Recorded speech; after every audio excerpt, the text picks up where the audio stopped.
제가 알고 있는 영어 문장 몇 가지 있는데 아껴두었다가 오늘 여러분에게 인사할 때 사용하려고 합니다. Hi everyone. 여러분도 같이 하세요. Hi everyone. 감사합니다.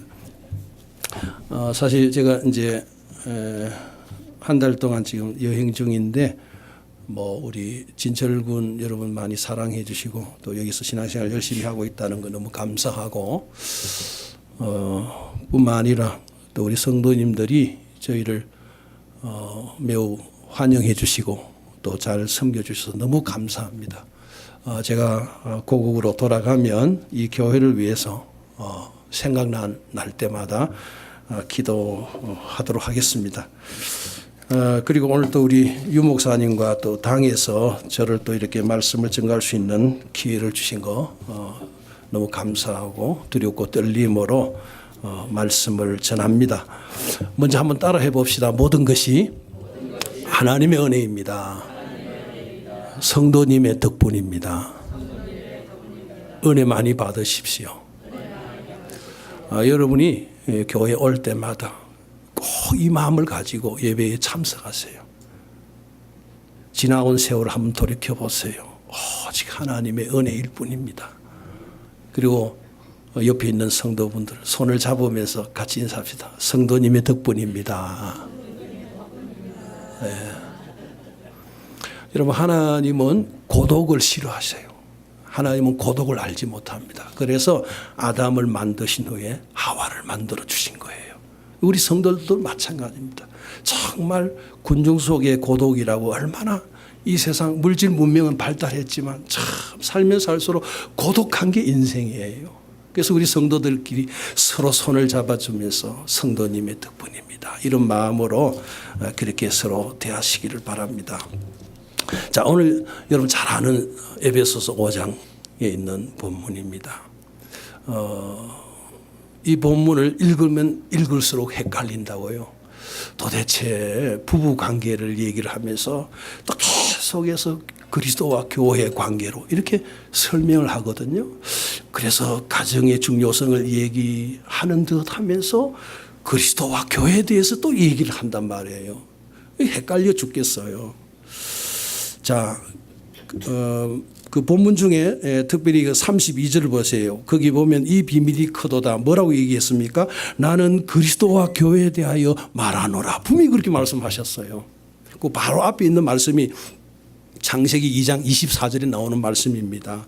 사람이 부모를 떠나 그 아내와 합하여 한 몸을 이룰지니라. 이것은 하나님이 우리 인간을 가정을 세우실 때 남자가 부모를 떠나 그 아내와 한 가정을 이루라는 참 우리 가정에 대한 가장 중요한 본문이에요. 그 말씀을 인용하시면서 또 바로 뭘 얘기합니까? 나는 그리스도와 교회에 대해서 얘기한다. 이렇게 말씀했습니다. 또 그 다음에 33절 보세요. 또 이상해요. 그러나 나는 교회와 그리스도에 대해서 얘기한다고 해놓고 또 그러나 너희도 각각 아내 사랑하기를 자신과 같이 하고 아내도 자기 남편을 존경해라. 경외해라. 여러분, 아내에게 복종을 강조했지요. 그 복종은 사랑이 없이는 복종이 불가능합니다. 사실 표현은 같은 거예요. 남편은 그리스도께서 교회를 사랑해라. 아내는 우리가 교회가 그리스도께 복종해야 하는 것처럼 그리스도에 대한 사랑이 없이 복종이 가능합니까? 불가능해요. 너무 나를 사랑하는 걸 알기 때문에 내가 그분에게 복종하지 않을 수 없는 거예요. 그래서 아내에게는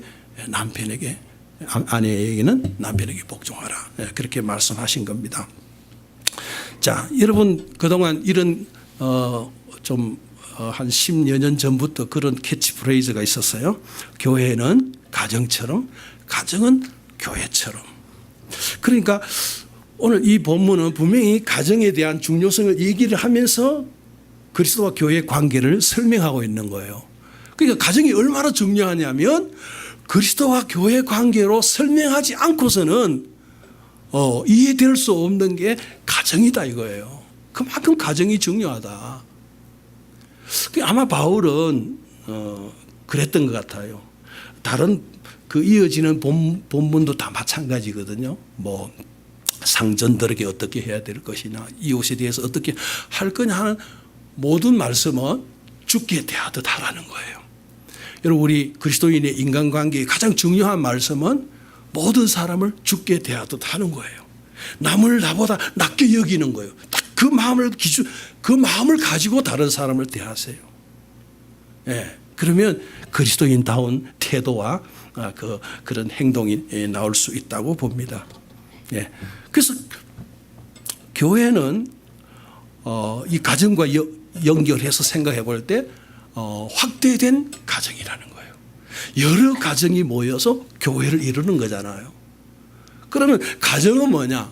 축소된 교회라는 거죠. 작은 교회라 이 말이에요. 오늘 이 관계를 여러분에게 제가 말씀에 아주 중요한 핵심으로 말씀을 드릴 거예요. 자, 그런데 오늘날 많은 사람들이 교회와 가정을 갈등 관계로 보는 경우가 참 많아요. 주로 어떤 가정에서 그걸 느낍니까? 바로 한쪽 남편이나 아내가 예수를 믿지 않을 때 가치관과 인생관이 완전히 다르잖아요. 우리는 하나님 말씀대로 살려고 하는 거고, 믿지 않는 남편은 안 믿는 방식으로 교회 나가는 아내를 구박하고 때로는 때리기도 하고 핍박하니까 교회 가면 천국 같은 거야. 교인들이 사랑해 주고 다 받아주니까. 근데 집은 뭐예요? 지옥 같은 거죠. 그 집에 들어가기 싫은 거예요. 여러분, 한 3, 40년 전 한국 교회를 생각해 보세요. 교회 와서 울면서 기도하는 사람이 많았습니다. 그래서 안 믿는 사람이 교회를 지나가면서 삐죽거리기를, 뭐 교회가 무슨 장례식장이야? 왜 저렇게 울어? 막 그랬다고요. 왜?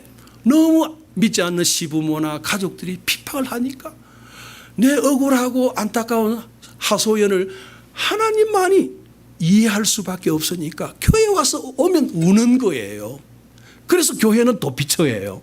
피난처예요. 자, 뭐 그런 경우는 그럴 수가 있어요. 믿지 않는 남편이 믿는 아내를 이해를 못 해주니까 집에 가면 지옥이에요. 자, 그러나 정상적인 그리스도인의 가정은 그렇게 생각하면 안 된다 이거예요. 예, 교회와 가정은 한 가지 목적을 위해서 하나님이 세우신 신적 기관이에요. 예, 그게 사람이 만든 어떤 조직이나 단체가 아니라는 거예요. 뭐 YMC, 뭐 라이온즈 클럽 이런 게 아니라는 거예요. 그건 사람이 만든 거죠. 그런데 분명히 성경에 보면은 가정과 교회 오직 하나님이 이 두 조직을 만드셨어요. 이것은 주님 오실 때까지 없어서는 안 되고 영원히 존재할 수밖에 없는 기관입니다. 자, 그래서 이 가정과 교회는 갈등의 관계가 아니고 상호 보완적인 그런 관계입니다. 그리고 궁극적으로 존재하는 목적은 하나님의 영광을 위한 것이고, 더 나아가 하나님의 나라와 복음을 위해서 존재한다 이거예요. 우리는 교회만이 그 목적을 가지고 봉사하는 거라고 착각하고 아니에요. 우리 가정도 교회만큼이나 똑같이 하나님 영광을 위해 존재하고 또 하나님 나라와 복음을 위해서 존재한단 말이에요. 존재 목적에 있어서 하나이기 때문에 둘은 갈등 관계가 아니고 상호 보완적인 관계다. 자, 그래서 오늘 이 본문을 중심으로 먼저 하나님이 교회에 대한 하나의 모습, 어떤 교회를 이상적으로 바라고 계시는가, 이걸 먼저 살펴보도록 하겠습니다. 하나님이 디자인하시고 계획하신 교회 모습은 바로 26절, 27절 납니다. 5장 26, 27절, 27절만 같이 한번 읽어봅시다.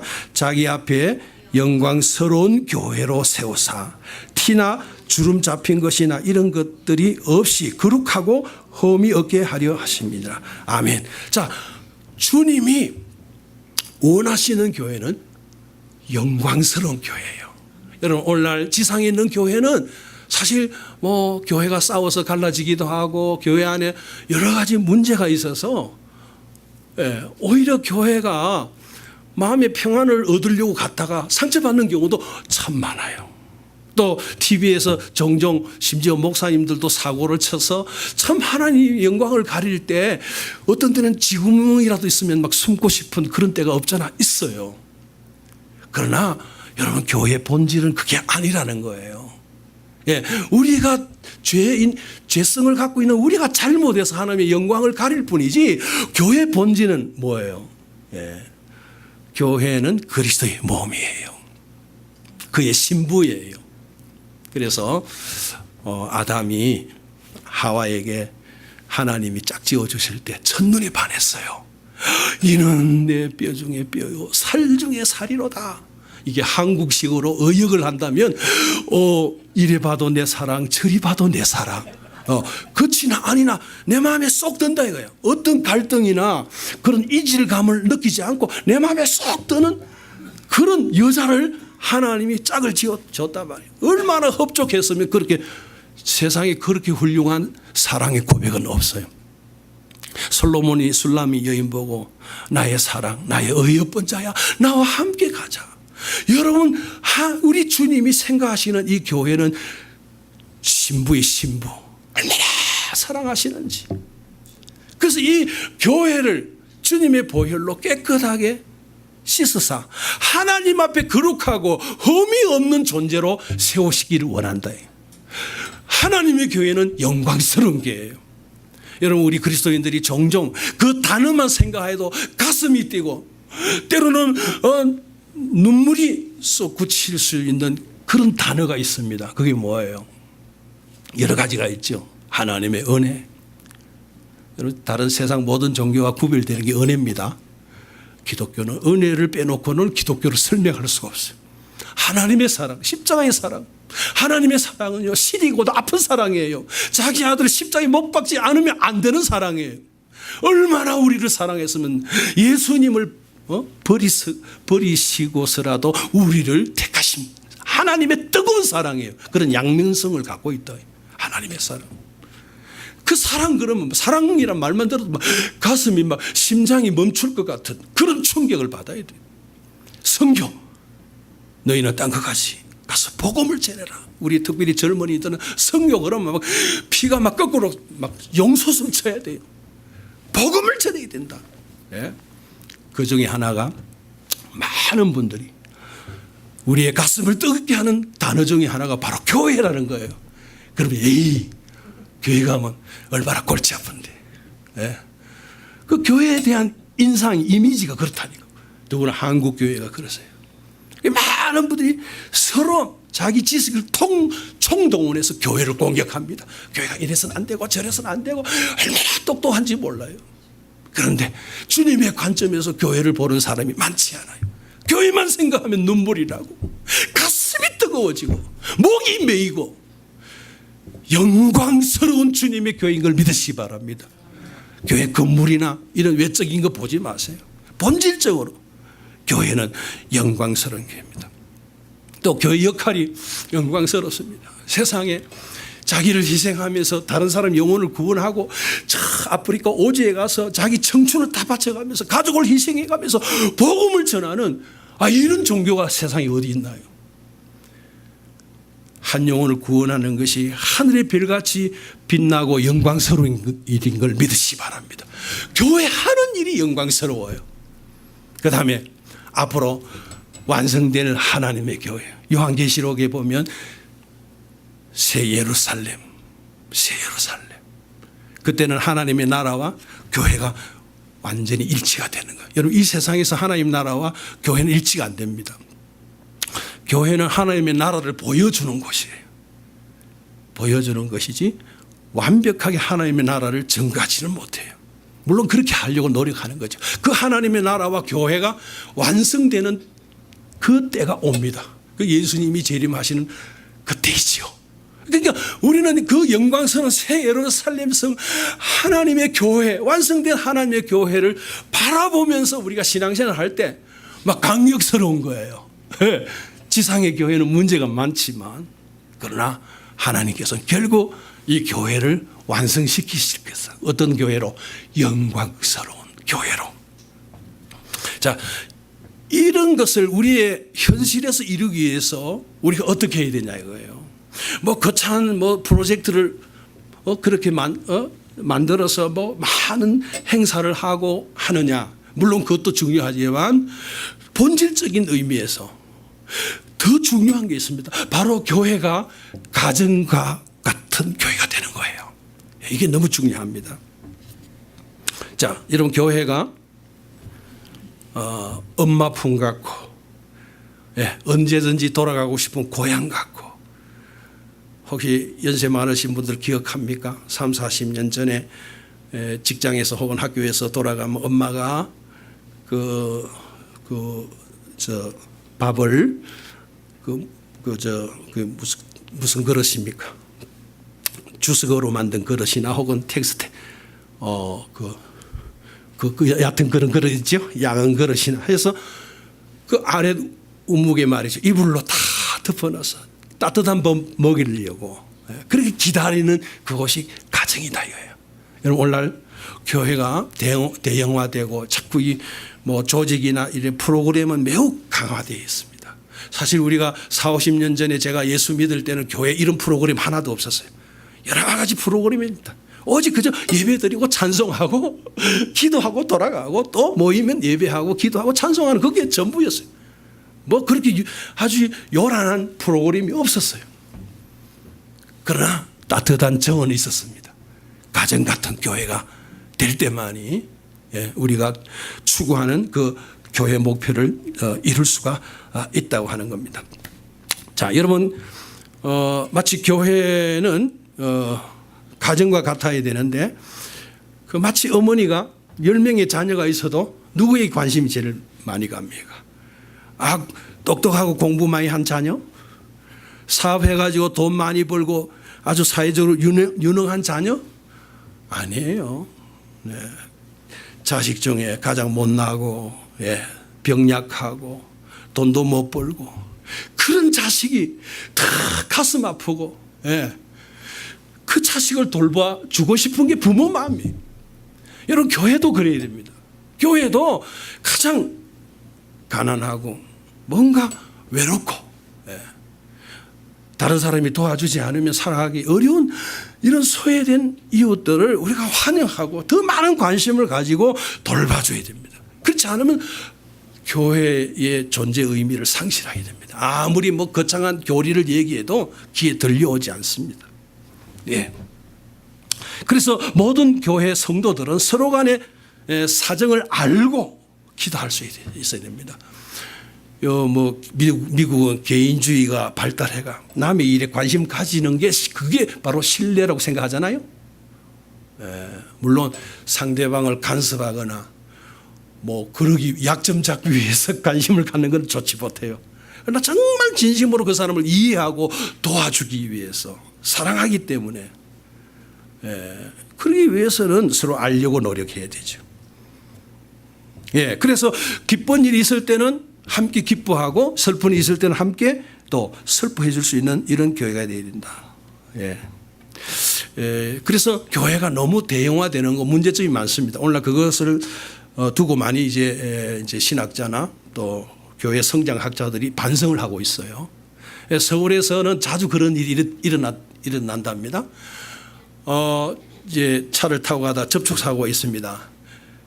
그냥 보험회사나 다 경찰서 알리면 끝나는 일을 한국 사람은 그게 아니에요.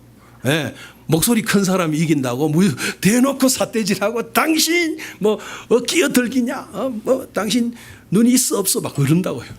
그 싸움이 일어나기가 요즘은 많이 좋아졌습니다만, 그런데 종종 싸우다 보면 경찰서 가서 조사를 받는데 같은 교회 장로님이야. 그것도 모르고 싸운 거예요. 심지어 그런 일도 있어. 목사님과 장로님인 줄 모르고 그렇게 교회가 몇만 명이 되면 모릅니다. 그래서 부목사가 하는 일이 신방을 갈 때 뒤에서 콕 찔러준답니다. 하나를 찌르면 장로고 둘을 찌르면 집사고 이런 그런 식으로 커뮤니케이션을 한다는 거예요. 단임 목사가 장로님을 다 몰라요. 장로님이 50명이 넘어가 보면 그렇게 안 되겠어요? 과연 그런 교회가 사회적인 영향력이 얼마나 클지 모르지만 교회 어떤 본질을 우리가 지켜나가는 데는 많은 문제점이 있다 하는 것을 우리가 생각해 볼 수 있습니다. 그렇기 때문에 여러분, 참빛 교회도 마찬가지입니다. 예, 우리 교회가 교세가 막 늘어나서 숫자가 많고 또 예배당도 크고 좋은 환경에서 뭘 예배 드려야 뭐가 제대로 될 것 같이 생각하면 안 돼요. 마귀의 속임수입니다. 오히려 우리가 교회 본질을 회복하고 교회 목적을 달성하는 데는 이렇게 가족 같은 분위기가 더 중요합니다. 예, 더 사람이 많으면요 골고루 사랑하기 어려워요. 예, 관심 갖기 어렵습니다. 그런데 교회 사이즈가 적을수록 정말 우리가 한 식구처럼 형제처럼 하나님 말씀 그대로 실천할 수 있잖아요. 핑계 댈 수 없잖아요. 왜? 교인 수가 적으니까. 그러니까 핑계 대지 마세요. 오히려 예수님이 능력이 없어서 12제자를 선택했겠습니까? 예수님은 그보다 더 큰 능력이 있지만 그 소그룹의 다이나믹 역동성을 알고 있었던 거예요. 그렇기 때문에 우리 교회도 뭐 나중에 교회가 성장해서 뭘 하려고 생각하지 마세요. 지금 이 숫자가 적당해요. 지금 여러분이 마음을 같이 모으고 기도하고 정말 주님이 그렇게 바라신 영광스러운 교회 모습으로 서려고 같이 힘쓴다면 어떤 거기에 영적인 폭발성이 일어나게 될 줄로 믿습니다. 자, 그러면 가정은 어떻게 해야 되냐? 지금 말씀드린 거는 교회는 뭐예요? 가정처럼 돼야 된다. 두 번째로 가정은 어떻게 해야 되느냐? 여러분 뭐 좀 시간 관계상 좀 요약해서 말씀. 가정은 교회처럼 돼야 돼요. 왜 그런지 아세요? 오늘날 가정이 옛날처럼 어떤 윤리적으로 도덕적으로 안전지대가 아니에요. 왜? 안방까지 인터넷이 들어옵니다. 요즘 여러분 그 초등학생이요 뭐 음란 비디오나 안 본 학생이 없어요. 우리 부모들은 우리 애는 착할 거야 다 쏟고 있는 거예요. 케이블 TV, 스마트폰, 인터넷을 통해서 안방까지 하수도 문화, 그 키키하고 냄새나는 썩은 하수도 문화가 콸콸콸 쏟아들어오는 거예요. 그게 부모도 어떻게 할 수가 없어요.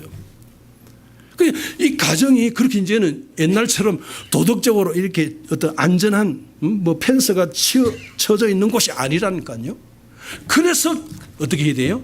가정은 교회처럼 돼야 돼요. 교회처럼 거룩해야 되고 구별돼야 된다 이거예요. 근데 우리는 그렇지 않잖아요. 교회 오면 좀 긴장하잖아요. 정장도 있고 집에 가면 물론 집에서는 자유롭게 뭐 잠옷 차림도 좋습니다만 그러나 그 집에서 하는 행동이 문제인 거예요. 집이라고 교회라고 다를 게 뭐가 있나요? 그래서 이제 여기서 한 가지 더 문제가 되는 거는 제가 오늘 이걸 강조하고 싶어요. 불신자들은 말할 필요도 없고 우리 그리스도인의 가정마저도 가족 이기주의에 사로잡혀 있다 이거예요. 가족 행복주의. 여러분 가정을 잘 돌보고 사랑하는 게 나쁜 건 아니에요. 그런데 문제는 가족 이기주의라는 건 뭐냐 하면 자기 가족만을 위해서 그게 최고의 선이에요. 그것 때문에 교회도 눈이 안 보이는 거예요. 그래서 주의 일인데도 불구하고 우리 가족 행복을 위해서 다른 것은 모두 그냥 양보해버리는 이걸 얘기합니다. 그러나 여러분 초대교회 생각해 보세요. 초대교회는 가정이 교회였습니다. 그 빌레몬서에 보면 빌레몬에게 바울이 이렇게 편지합니다. 내 집에 있는 교회에 편지하노니. 바로 빌레몬의 가정이 뭐예요? 교회였다 이 말이에요. 그런데 오늘 그리스도인이 착각하는 것 중에 하나가 바로 이 교회와 가정을 별개로 취급하는데 문제가 있다는 거예요. 그래서 그저 주일날 교회 와서 한번 봉사하고 가면 이제 일주일 동안 내내 내가 내 마음대로 아무렇게나 살아도 괜찮은 것처럼 생각하는 이런 경향이 있습니다. 제가 예를 하나 들어봅시다. 지금도 대구에 있는 아무개 교회인데 제가 한 몇십 년 전에 한번 가봤어요. 제 동기가 그때 부목사로 있었기 때문에. 그런데 그 교회는 대학 교수만 50명이 넘어요. 의사도 있고. 그러니까 뭐 그 인적 자원은 대단하잖아요. 그런데 이 교회는 주일 낮 예배는 다 참석해요. 그런데 주일 오후 예배, 수요 예배 가보니까 20명도 안 앉아 있더라고요. 그리고 새벽 기도도 30년 전부터 없었어요. 여러분 미국은 다르지만 한국에서 30년 전부터 새벽 기도가 없었다 그러면 이 교회는 보통 교회가 아닌 거예요. 여러분 이런 교회가 진보 교회입니까? 진보가 그런 거예요. 그런데 문제는 이런 사람들이 다 모태신앙이라는 거예요. 왜 모태신앙이 이렇게 할까요? 그러면 예배 말고 그럼 봉사를 많이 하느냐? 아니, 봉사도 없어요. 그죠? 주일 나대배는 다 참석해요. 그런데 다른 어떤 예배나 봉사는 없어요. 딱 주일 나대배만 드리고 나머지는 전혀 주의 일에 관심이 없어요. 그게 뭐예요? 가족 이기주의입니다. 가족 행복주의. 그래서 이분들의 심리는 뭐냐 하면 모태신앙의 심리가 있어요. 어릴 때부터 지옥에 대해서 배웠기 때문에 혹 내가 죽어서 지옥 가면 안 된다 싶어서 교회를 발을 끊지 못하고 나오는 거예요. 두 번째는 뭐 어떻든 잘 믿었든 못 믿었든 여하튼 지금까지 신앙생활 하면서 투자한 게 많잖아요. 예수 믿은 게 아까워서라도 지금 포기하기 어려운 거예요. 그래서 주일마다 꼬박꼬박 나오긴 하는데 정말 주를 위해서 내가 복음을 위해서 생명 바쳐가면서 헌신해 이 마음은 없는 거죠. 예. 그게 오늘 우리 한국도 경제가 많이 발전했으니까 우리 경제가 발전하면서 오는 문제점이에요. 가족은 그러면서 가족은 껍질이 챙겨요. 얼마나 사랑하는지. 예, 이게 뭐예요? 가정이 교회처럼 돼야 되는데 그 부분을 망각해 버린 거예요. 자, 결론입니다. 시간 관계상.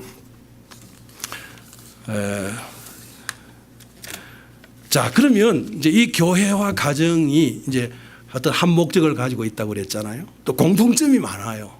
그래서 이 가정과 교회가 그럼 우리가 힘을 써야 되는데 어떤 걸 힘써야 되느냐. 첫째로 얘기했습니다. 교회나 가정이나 하나님이 세우신 거예요.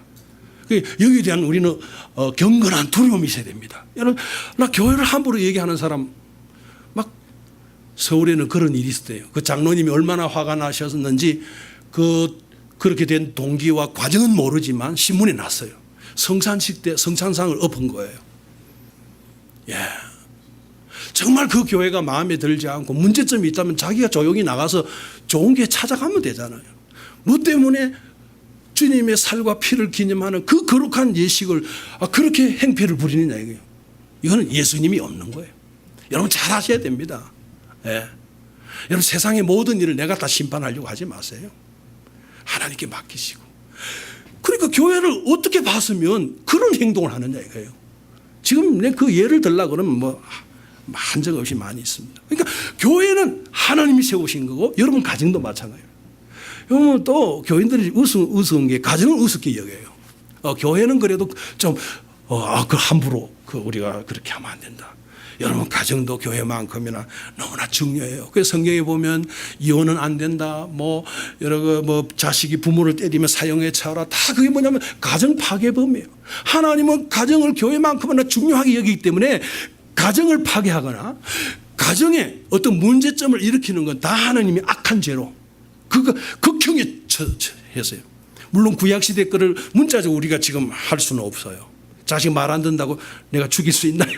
그건 아니고 그만큼 하나님은 가정에도 그렇고 교회도 하나님은 질서의 하나님입니다. 질서의 하나님이기 때문에 이 하나님이 세우신 신적 기관을 사람이 함부로 판단하고 어떤 자기 임의대로 어떻게 조종하려고 하면 안 된다. 그리고 두 번째로 가정이나 교회는 진리를 전승하는 개성하는 학교여야 된다. 성경이 분명히 교회는 그의 몸이니 진리의 기둥과 터라고 말씀했어요. 교회는 하나님의 집이요 진리의 기둥과 터니라. 여러분 교회가 하는 일이 있어요. 진리를 파수해야 돼요. 교회 자체가 진리가 없을 수가 있어요.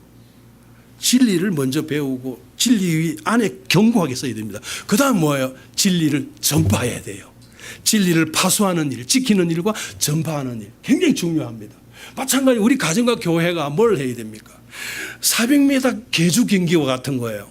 여러분 우리 언젠가 떠날 거 아닙니까? 자식한테 다 물려주고. 그럼 뭘 물려주려고 합니까? 재산 물려주려고 하지 말고 내가 믿은 신앙 예수 그리스도에 대한 신앙 그 신앙을 4m 아시죠? 100m씩 이렇게 바톤 터치해서 전달하고 뛰잖아요. 400m 경주예요. 그러니까 내가 믿음의 바톤을 내 자식한테 잘 물려줘야 돼요. 저는 목사로서 좀 부끄러운 점이 있어요. 우리 자식들이 나보다 예수 잘 믿었으면 좋겠는데 모르겠어요. 여러분 그게 다 어려운 겁니다. 그 1세대는 본질 즉 신앙의 본질과 형식을 다 유지합니다. 그런데 2세대 가면요 본질은 없고 형식만 지켜요. 주일날 교회 가는 거, 11조 하는 거, 그저 교회 어떤 생활에 대해서 어릴 때부터 배워 알고 있으니까 형식은 남아 있어요. 그러면 손자때가 3세대 가면 어떻게 될까? 형식도 없어지고 주일이고 뭐고 뭐 자기 하고 싶은 다예요. 뭐 교회 복음에 대한 본질도 감동도 없어요. 이게 대부분 그리스도인의 가정의 모습이에요. 우리가 힘쓰지 않으면 이게 내 세대로 끝나는 거예요. 내 믿음 다음 세대 전달 못해요. 지금 한국 교회도 굉장히 문제입니다. 출산율이 낮고 말이죠.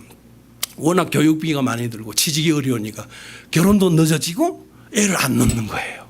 지금 교회 학교가 없는, 그러니까 초등학교 교회 학교가 없는 교회가 70%가 돼요. 70% 교회 학교가 없어요.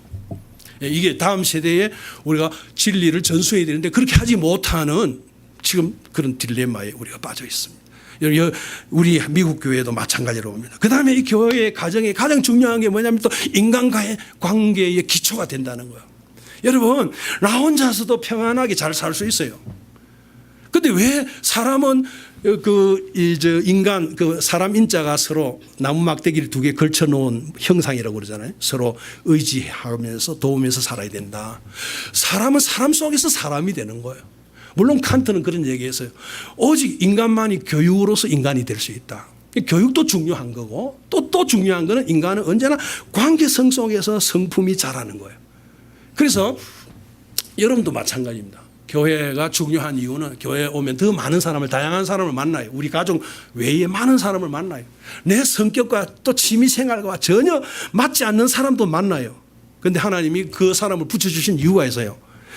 내하고 모든 게 다른 사람을 내가 더 이해하고 참을 수 있고 그렇게 하면서 내 성격이 다듬어지는 거예요. 네. 그래서 교회와 가정은 인간 인격에서 필요한 모든 요소, 정직, 겸손, 사랑, 그리고 관용, 이해심, 이런 모든 인간에 필요한 인격적인 덕목을 길러내는 것이 바로 가정입니다. 교회입니다.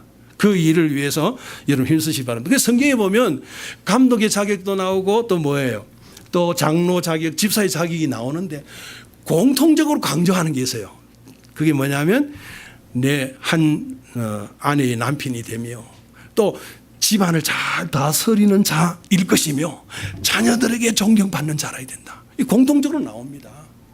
여러분 착각하지 마세요. 아이 목사니까 막 더 경건해야 되고 잘해야 되고 아니에요. 성경은 서리 집사라도 적어도 우리가 예수를 믿었다면 우리의 도덕적인 수준은 같아야죠.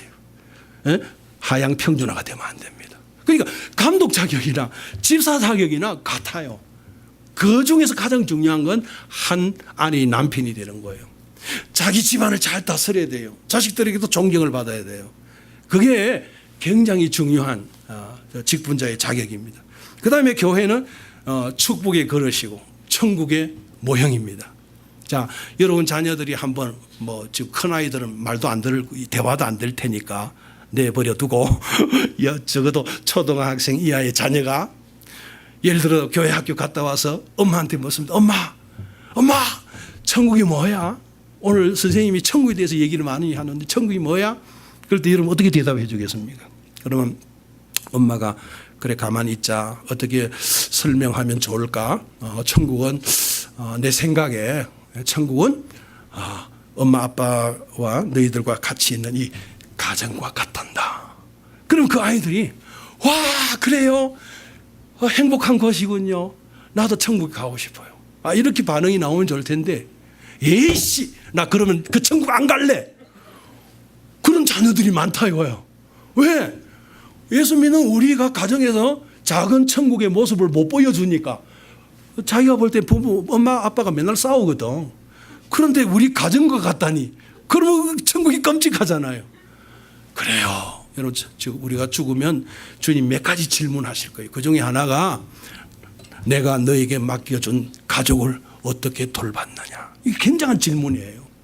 그러니까 여러분 가정에서부터 또 교회에서부터 먼저 충성하고 말씀대로 신실하게 사십시오. 그런 다음에 하는 지도력도 키우고 모든 영적인 은사를 충분히 받아서 하나님이 또 필요하시면 또 더 다음 단계로 여러분을 이끌어 주실 거예요. 그런데 우리 속담 있지요. 안에서 새는 바가지 밖에 새요, 안 새요? 밖에도 새지요. 예, 가정에서 잘하시란 말이에요. 예, 마지막으로 참 중요합니다. 사랑과 이 교회와 가정은 사랑과 용서의 실습지이며 능력을 체험을 받는 충전지다. 자, 여러분 사랑이 예수님이 오늘 말씀이 바로 그거예요. 바울이 얘기할 때 부부 관계를 얘기하면서 왜 그리스도와 교회 관계를 얘기했느냐. 그리스도가 교회를 사랑하기 때문에 자기 몸을 버려서 아내를 얻었다, 교회를 얻었다 이거예요. 그러면 오늘 우리 가정도 어떻게 해야 됩니까? 정말 그 유명한 어떤 신학자가 그런 얘기를 했어요. 그 누구도 직접적으로 우리가 알지 아니한다. 우리 가운데 오직 그리스도가 있을 뿐이다. 이게 무슨 얘기인지 무슨 말인지 아시겠습니까? 아, 내가 저 김 지사 잘 알지, 김 장로님 잘 알지. 그렇게 막 그저 생각나는 대로 충동적으로 반응하지 마세요. 우리 사이에 누가 있느냐? 그 누구도 직접적으로 알지 아니한다. 우리 사이에는 주님이 계신다. 예수님을 통해서 그 사람을 보란 말이에요. 예, 그러면 그 사람이 인간적으로 밉지만 또 주님 사랑을 생각하니까 오히려 그 사람을 참고 이해해 주고 싶은 마음이 생기잖아요. 이 주님 마음으로 사랑하라 그 말이죠. 여러분 부부관계 정말 이 세상에서 가장 강력한 관계잖아요. 부부도요 사랑이 없으면 남보다 못해요. 그래서 결혼은 사계절이 있는데 처음은 황홀의 계절입니다. 신혼 때 황홀하지요. 두 번째는 이제 적어도 한 결혼 생활 1년쯤 하면 이제 그때부터 실망하기 시작해요. 결혼하기 전에는 장점만 보이다가 결혼하고 나면 단점만 보입니다. 그래서 결혼 전에는 당신 없이 못 살아 그래 놓고 결혼하자마자 얼마 못 가서 나 당신 때문에 못 살겠다고 그런다고. 사람의 마음이 그렇게 변덕스러운 거예요. 그 실망의 계절, 그건 뭔 줄 아세요? 그 다음에 절망의 계절입니다. 아, 이 남자하고 도저히 같이 못 살겠다. 여기서 이혼하는 거예요. 그런데 어떤 사람은 포기하는 거예요. 아, 그래. 저 부모도 못 고친 남자를 내가 왜 고치려고 했던가. 내가 어리석다. 나 포기하자. 저 남편 있는 그대로 내가 수용하고 하나님께 기도하면서 기다리자. 이러면 어떻게 됩니까? 절망해서 이제 거기서 성숙의 계절로 넘어가는 거예요. 결혼이 쉬운 일이 아니에요. 하물며 결혼도 이렇게 사랑하고 인내해야만 성공할 수 있어요. 마찬가지 교회도 그렇습니다. 그리고 중요한 건 이 사랑은 뭡니까? 용서로 성화되어야 됩니다. 여러분, 저도 교회 처음 나갈 때 교회는 천사들만 있는 곳인 줄 알았어요. 아, 죄짓게 하는데 막 집사님들끼리 서로 싸우는 걸 보고 얼마나 실망했는지 몰라요. 야, 교회도 세상하고 똑같네? 그래서 교회 단념하려고 했어요. 그런데 나중에 알고 보니까 교회는 종합병원이에요. 교회는 환자들이 모이는 거예요. 죄인들이 모이는 곳이에요. 그렇죠? 우리 다 죄인이잖아요. 우리 여기 완벽한 사람이 어디 있어요? 그렇기 때문에 가정이나 교회라는 공동체는 항상 불쌍히 여기고 상대방의 잘못과 허물을 용서해 주지 않으면 공동체가 지속될 수가 없어요. 그래서 여러분에게 부탁드리겠습니다. 정말 사랑합니까? 주님을 사랑한다면 형제를 사랑하되 정말 마음에 들지 않아도 용서하고 이해하고 그렇게 사랑하시 바랍니다. 교회는 세상 사람처럼 어떤 능력을 가지고 판단하는 곳이 아니에요. 예. 가정도 마찬가지입니다. 아이고 내 자식 공부 잘한다고 밥 많이 주고 더 사랑하는 거 아니에요. 공부 못해도 너는 내 자식이기 때문에 더 사랑하는 거예요. 그러니까 절대로 교회에서는 능력 가지고 아, 저 사람 일 잘한다 어떤 그런 걸 가지고 판단하거나 하지 마세요. 일을 못해도 우리는 주님 사랑 가지고 그렇게 격려하고 칭찬하고 그러면 그 사람도 언젠가는 하나님 앞에 크게 쓰임받을 줄로 믿습니다. 앞으로 참빛교회 또 여러분 가정도 오늘 이 말씀을 기억하고 가정과 교회는 별개가 아니다. 하나님의 영광과 하나님 나라와 복음을 위해서 협력해야 되고 우리는 이 목적을 위해서 비록 숫자가 사이즈가 적다 하더라도 낙심하지 말고 오히려 더 하나님 뜻을 잘 실천할 수 있는 그런 조건이라고 믿고 오늘 이 말씀대로 사시기를 주의 이름으로 축복합니다. 기도하겠습니다.